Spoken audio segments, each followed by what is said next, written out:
You could look forward to the future, thinking you're gonna change your life this time, waiting for the stars to be just right, but if your mind and outlook are the same, nothing will change. The real internal glow up only happens when you realize that you are in control of your inner world. And the outer world will also seem less scary that way. A challenging thing to accept about healing, the real internal glow up, is that it is intentionally. No one is coming to save you. And the light at the end of the tunnel won't just magically appear. Healing is about deciding and knowing what you truly want and then actively pursuing that. And then also doing that as frequently as possible. And from that healing comes real self-love.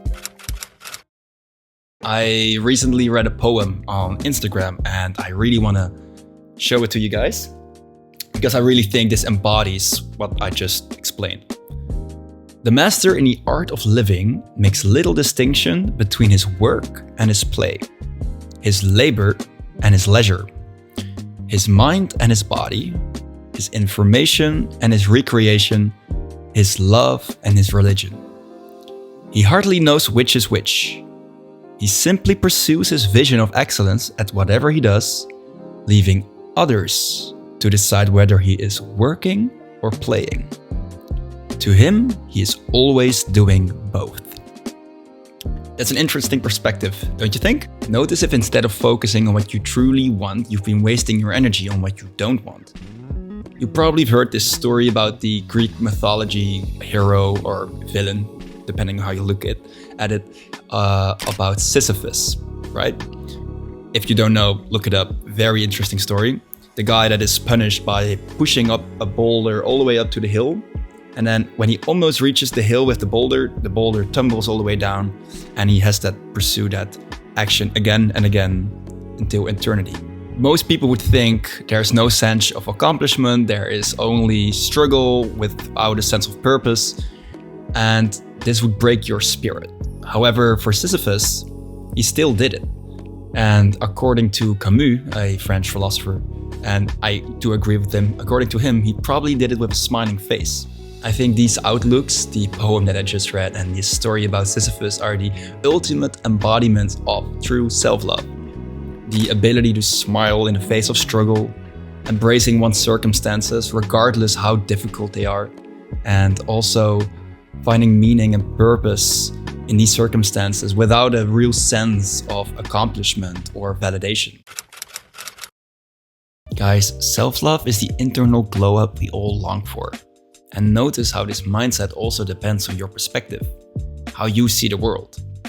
I remember when I was a kid, I constantly wished to be in a different stage of my life. When I was a kid, I always thought, I can't wait to be a grown-up so I can do more fun shit. When I was in school, I always wished, I can't wait to be done with homework so I can actually work and earn money.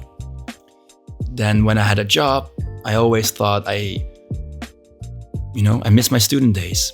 I wish I had more free time and I could party and, meet with my friends. And now that I'm an adult, I have all these responsibilities and I wish to be a kid again with no responsibilities. Notice that all of these situations have pros and cons, but it's how you perceive and focus on these situations that determine your mood, your emotional state, and eventually also your quality of life.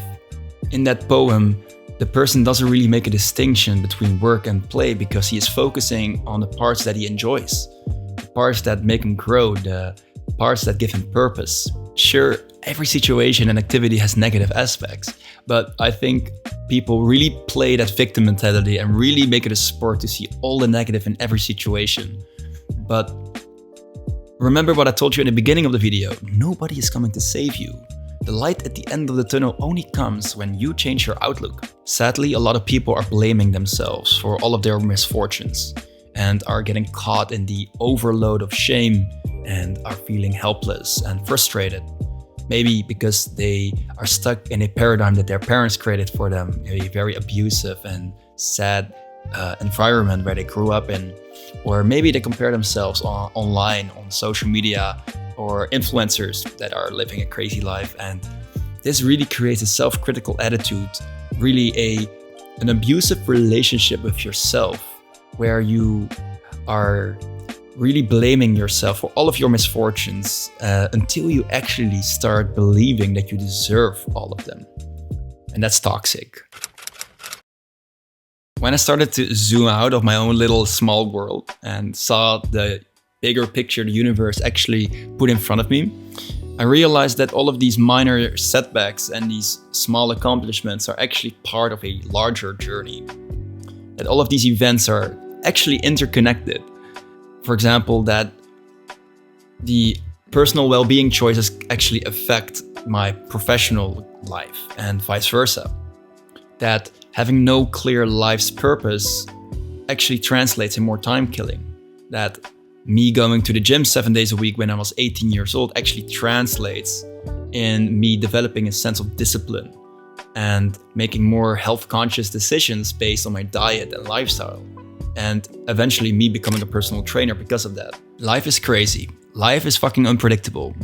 We don't really have much control over external factors, so don't be too critical on yourself, okay? However, do focus on what life is trying to teach you in a situation. I have this other statement and poem that I found online. You've probably heard it before because it's quite overused, but I think it's very applicable in the situation, so listen up. Anything that annoys you is teaching you patience.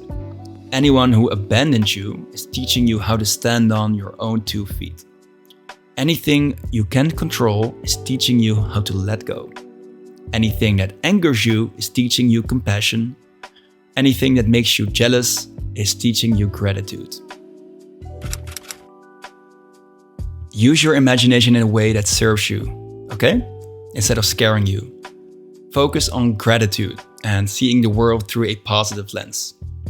I really hope this message finds somebody that is giving themselves a hard time through this negative lens, and you really get that internal glow up you deserve, because you're worth it.